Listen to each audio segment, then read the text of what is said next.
बिस्मिल्लाहिर्रहमानिर्रहीम। मैं हकीम सैयद नदीम अफजल आप लोगों की खिदमत में हाज़िर हूँ और बेहद मशकूर हूँ आप लोगों का कि आप लोगों ने मेरी वीडियो देखने के लिए वक्त निकाला।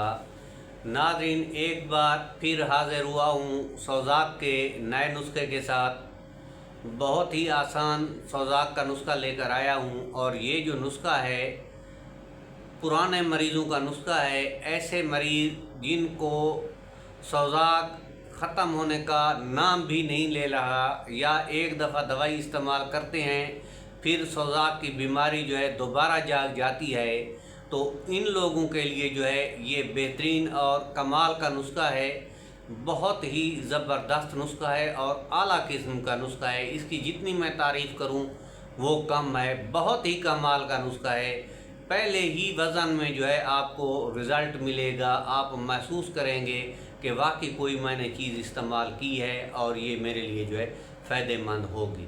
नुस्खे के अज्जा नोट फरमा लें। सबसे पहले जो है आपने रोगन संदल लेना है। रोगन संदल, रोगन बिरोज़ा और रोगन एलसी, यानी कि संदल का तेल, बिरोज़े का तेल और एलसी का तेल। एक बात आपको बताता चलूं कि बाज़ औक़ात जो है बिरोज़े का तेल आपको मार्केट में अवेलेबल नहीं होगा, तो उसके लिए तरीका ये है कि आपने जो है तिलों का तेल लेना है 10 ग्राम, उसमें 5 ग्राम बिरोज़ा भून लेना है, फिर उसको तेल को आपने छान लेना है। ये आपका जो है रोगन बिरोज़ा बन जाएगा।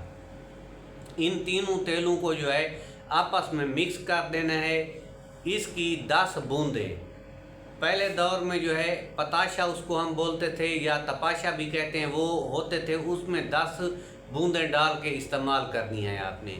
अगर पताशा मिल जाए तो ठीक है, अदरवाइज़ बर्फ़ी के टुकड़े में आपने 10 बूंदें डाल कर यही बर्फ़ी का टुकड़ा जो है आपने खा लेना है। इंशाल्लाह पहली ही खुराक में जो है आपको सौज़ाक से जो है अफाका होगा। तो नाज़रीन, अगर मेरे चैनल पे पहली मर्तबा हैं तो मेरे चैनल को सब्सक्राइब कर दें और मेरी वीडियो को भी लाइक कर दें, ताकि हमारी हौसला अफजाई होती रहे और हम आपको जो है इस किस्म की वीडियो जो है पहुंचाते रहें। अल्लाह आपका हामी और नासिर हो। अल्लाह निगहबान।